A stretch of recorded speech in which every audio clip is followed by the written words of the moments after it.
Alat bukti itu jelas dari barang bukti, kemudian dari saksi-saksi, kemudian pengakuan atau keterangan dari yang melakukan.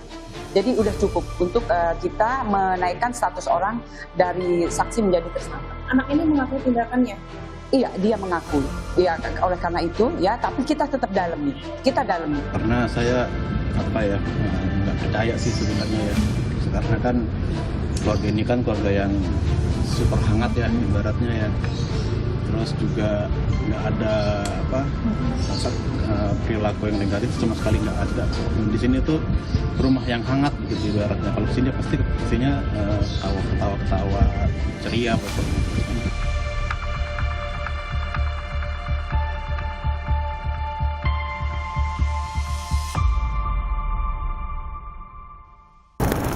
Saudara, baru-baru ini kasus seorang anak menghabisi nyawa ayah dan neneknya menggemparkan publik.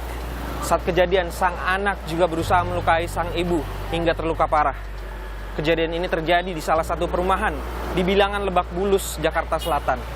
Lalu, apa penyebab remaja 14 tahun tega menghilangkan nyawa orang terdekatnya? Simak penelusuran saya di Gelar Perkara.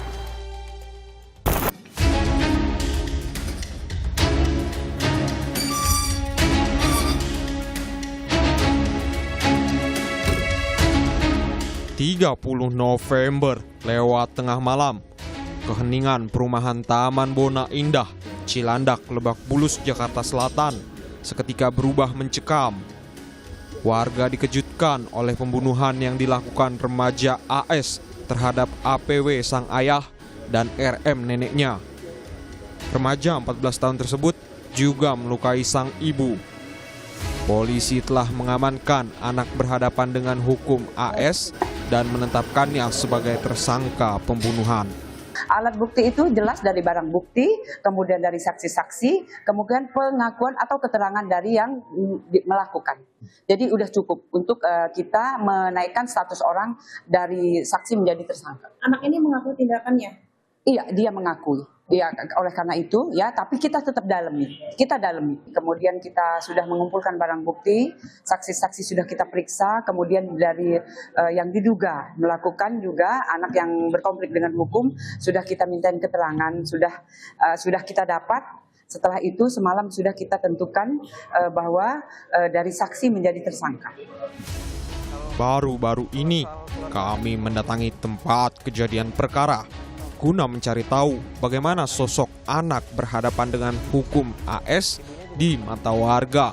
Ya, saudara, tepat di sebelah kiri saya ini merupakan rumah korban, dan ketika kejadian memang diketahui ini sang ibu ini sempat selamat dan berusaha melarikan diri, melompat melalui pagar di rumahnya begitu. Dan tadi saya sempat bertanya begitu kepada pihak keamanan, memang ibu korban ini sempat melompat pagar dan sempat berlari ke arah sana sekitar 25 meter. Namun setelah itu pihak keamanan memang langsung mengamankan sang ibu yang lokasinya ini berada di depan rumahnya. Saya coba perlihatkan kepada Anda sebelum sang ibu dibantu oleh pihak keamanan. Ya, saudara, tepat di tiang ini memang saat kejadian sang ibu dibaringkan begitu untuk selanjutnya diberikan pertolongan. Di lingkungan perumahan, AS dikenal warga sebagai anak yang ramah. Tarno, salah satu tetangga korban, menyebut remaja AS biasa menyapa jika sedang lewat depan rumahnya. Sebelum kejadian tuh sorenya saya pulang jam 5, dia pulang. Nah, cuma dia kan saya di sini dia udah nyampe situ jam nggak nyapa. Tapi bang, anaknya terlihat tertutup ya, Pak? Nyapa kok anaknya tuh. Nggak ini. Suka nyapa? Nyapa. Pembunuhan yang terjadi pada keluarga APW dan AP sangat mengejutkan pihak keluarga. Rangga Aditya, paman pelaku, mengaku sempat tidak percaya keponakannya dapat melakukan perbuatan di luar nalar. Sepengetahuan Rangga, sikap APW dan AP terhadap anak tunggal mereka juga sangat lembut. Nah, saya nggak percaya sih sebenarnya ya. Karena kan keluarga ini kan keluarga yang super hangat ya ibaratnya ya. Terus juga nggak ada perilaku yang negatif sama sekali nggak ada. Di sini tuh rumah yang hangat begitu ibaratnya. Kalau kesini pasti isinya ketawa ceria pokoknya. Terus kan kayak tiba-tiba pas hari Sabtu itu dengar berita begitu, saya benar-benar shock sih. Kalau yang saya lihat ya, kan saya nggak tahu, kan saya nggak terima mereka ya. Kalau saya lihat ya seperti orang tua pada umumnya, maksudnya tutur kata juga halus gitu kan, terus maksudnya nggak ada yang tindakan atau kecenderungan kayak agresif gitu sih, nggak ada sama sekali. Bener-bener lembut. Di sini keluarganya lembut semua, ramah, ceria. Ya gimana, keluarga yang hangat, nggak ada konflik atau apa gitu. Selama mengenal keponakannya, Rangga tidak pernah melihat hal janggal pada AS. Meski dikenal pendiam, AS mudah bergaul dan pintar. Sosok anak ini sebenarnya pendiam ya, agak pendiam sebenarnya. Cuma dia berbaur dengan sepupunya, main bareng tuh akrab gitu. Terus kan akademisnya juga pintar gitu kan. Ya kayak anak-anak pada umumnya lah. Pembunuhan terhadap ayah dan nenek terjadi saat para korban sedang tidur. APW sang ayah dan AP sang ibu tidur di kamar mereka di lantai 2. Saat itu, pelaku menyerang kedua korban dengan menggunakan benda tajam. Dalam kondisi terluka, kedua orang tua pelaku turun ke lantai 1. Sementara itu, RM, nenek pelaku yang keluar kamar usai mendengar kegaduhan, turut menjadi korban. AP, ibu pelaku, berhasil menyelamatkan diri keluar rumah sambil minta tolong warga. Diketahui, ayah dan nenek pelaku ditemukan tak bernyawa di lantai 1. Pelaku AS sempat melarikan diri keluar perumahan, namun berhasil ditangkap petugas keamanan lingkungan. Kita dapat kabar dari rekan, katanya ada penusukan. Saya kontak balik. Itu penusukan di mana? Di Bandung 551 posisinya korban. Lanjut, saya kontak lagi. Teman nimpah, tersangkanya keluar katanya, pelakunya. Saya inisiatif. Karena di sini teman udah ngamanin, saya keluar ngejar sama teman saya satu. Ketangkaplah di sebelum lampu merah, Karang Tengah sini. Itu saya bawa ke komando sini, pos RW. Saya tanya dia, kamu rumahnya di mana? Awalnya dia ngomongnya di B617. Pas kita desek-desek B612. Nah ada teman saya datang, ternyata itu cucunya korban yang punya rumah gitu. Guna mendapat kesimpulan terkait motif pelaku menghilangkan nyawa ayah dan neneknya, polisi melakukan sejumlah pemeriksaan. Di antaranya memeriksa ponsel pelaku hingga melibatkan psikolog forensik. Dari penyidik sudah membuka isi HP. Itu yang mungkin harus kita cari ya. Di dalamnya apa saja yang bisa kita lihat dan menjadi barang bukti tentunya. Di dalamnya yang jelas di HP tidak ada yang aneh ya. Jadi foto, kemudian juga video-video yang ada di dalam itu ada lucu-lucuan saja. Jadi tidak ada yang janggal di mata penyidik. Beberapa spekulasi terkait penyebab pembunuhan sempat muncul.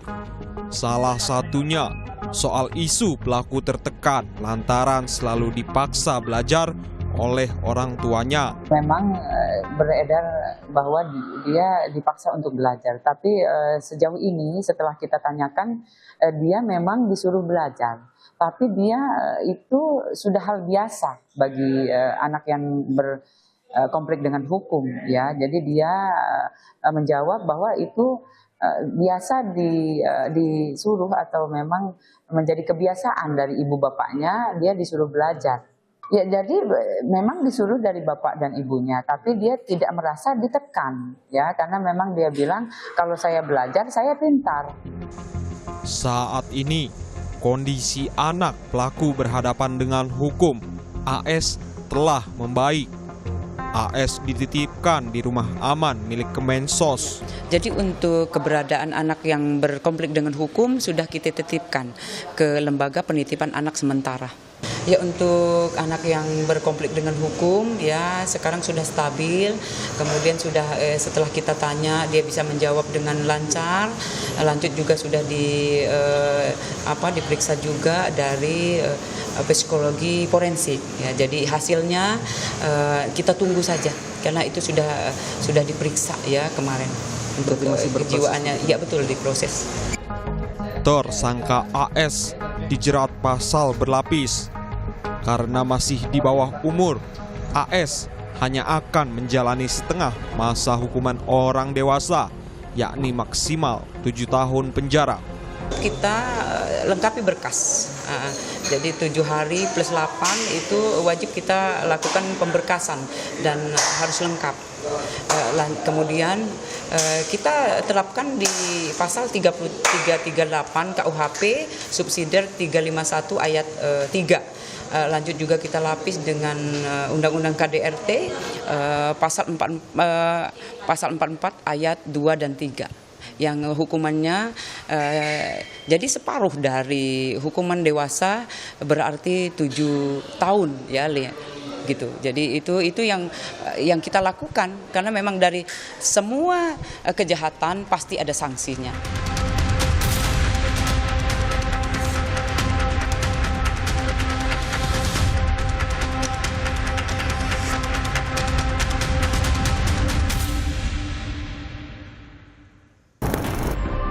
Saudara, kasus seorang anak yang membunuh ayah dan neneknya serta melukai ibunya menambah daftar panjang kasus pembunuhan yang dilakukan anak terhadap orang tua. Lalu, mengapa seorang buah hati tega untuk menghabisi nyawa-nyawa orang terdekatnya? Ada apa sebenarnya di balik fenomena ini? Ulasannya bersama para ahli sesaat lagi.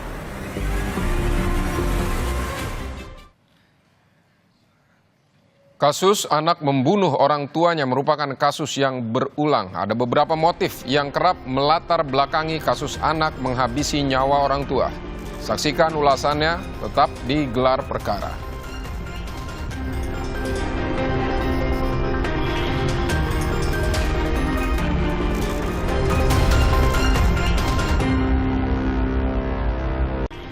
Terima kasih Anda masih di Gelar Perkara. Saudara, kasus anak membunuh orang tuanya terjadi berulang kali. Ada sejumlah faktor yang melatar belakangi para pelaku tega menghilangkan nyawa orang-orang terdekat. Salah satunya faktor emosional.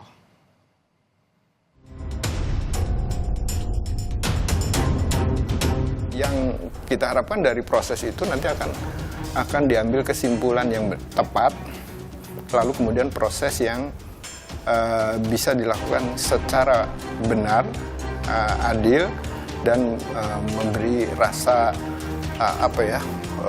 manfaat bagi semua pihak. Karena tentu anak ini punya orang tua, punya keluarga.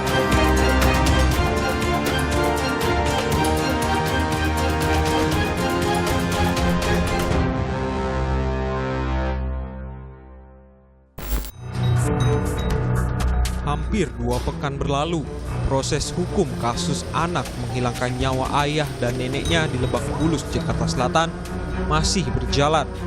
Sejumlah pihak turut menyoroti penanganan kasus ini.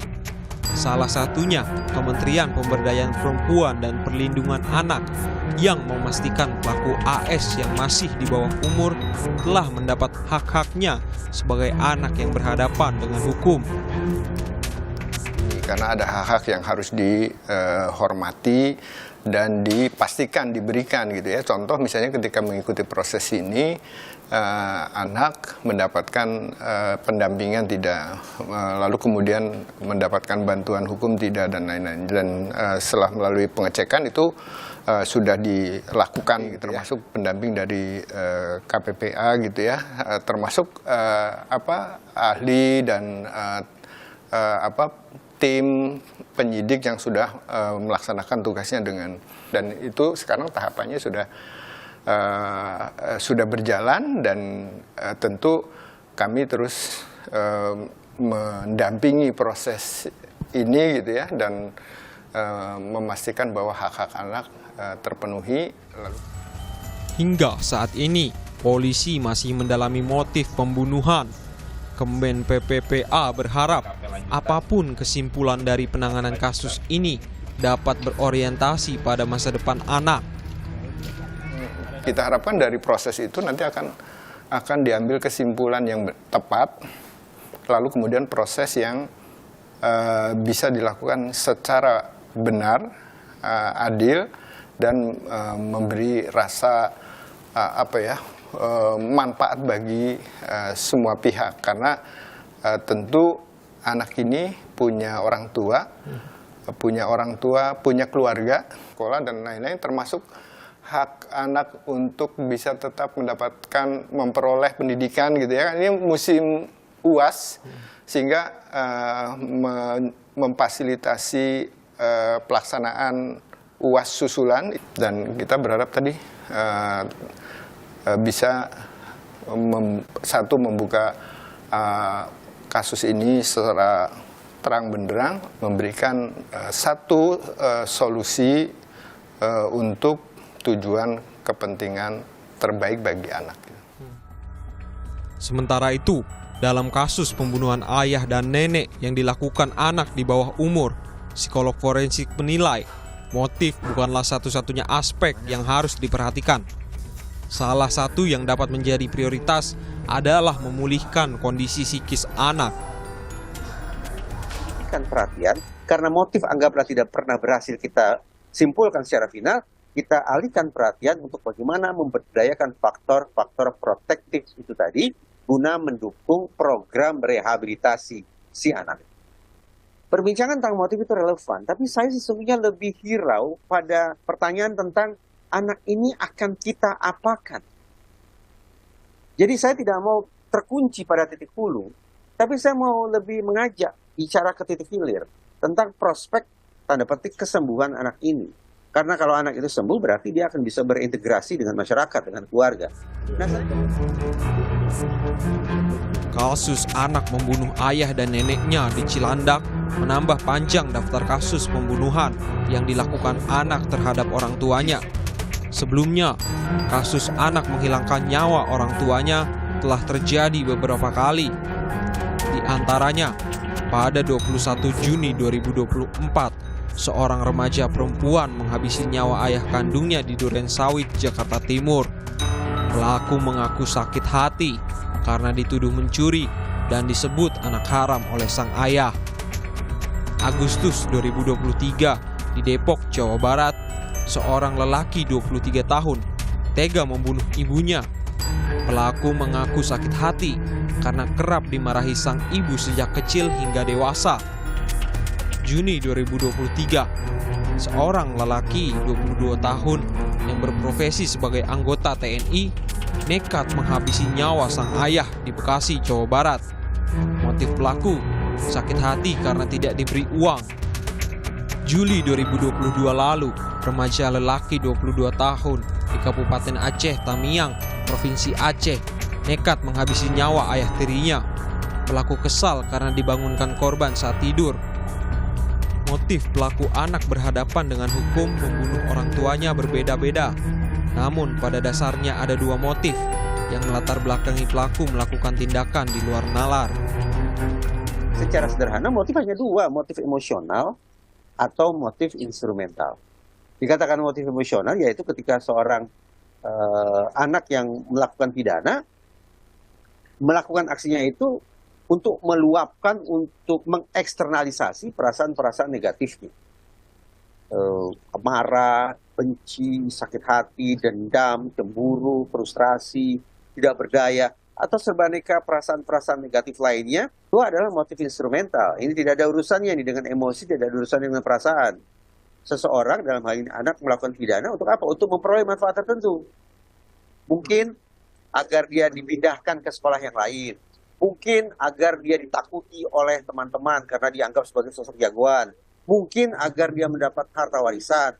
Mungkin manfaat-manfaat lain, popularitas atau apapun namanya. Mungkin kasus seorang anak yang menghabisi nyawa orang tuanya berulang kali terjadi. Deretan kasus anak membunuh orang tuanya seakan memberi sinyal bahwa potensi kejahatan bisa muncul sewaktu-waktu di sekitar kita.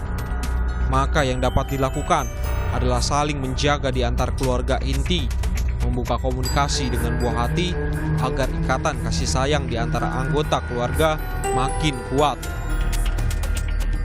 pihak yang paling potensial menjahati kita justru adalah keluarga sendiri. Kenapa? Karena keluarga lah yang dianggap tahu tentang kebiasaan hidup kita, tahu tentang kelemahan-kelemahan kita, tahu tentang siasat paling jitu untuk menaklukkan kita. Jadi hitung-hitungan di atas kertas, nasihat yang muncul semestinya bukan hati-hati, waspada terhadap orang tak dikenal. Bukan. Justru hitung-hitungan di atas kertas, wejangan yang harus muncul adalah hati-hati terhadap keluarga sendiri. Memang terdengar jadi aneh, terdengar jadi absurd. Tapi itulah nalarnya. Karena sekali lagi, orang yang paling potensial menjahati kita adalah orang yang paling kenal tentang diri kita. Siapa yang paling kenal tentang diri kita? Siapa lagi kalau bukan anggota keluarga kita sendiri.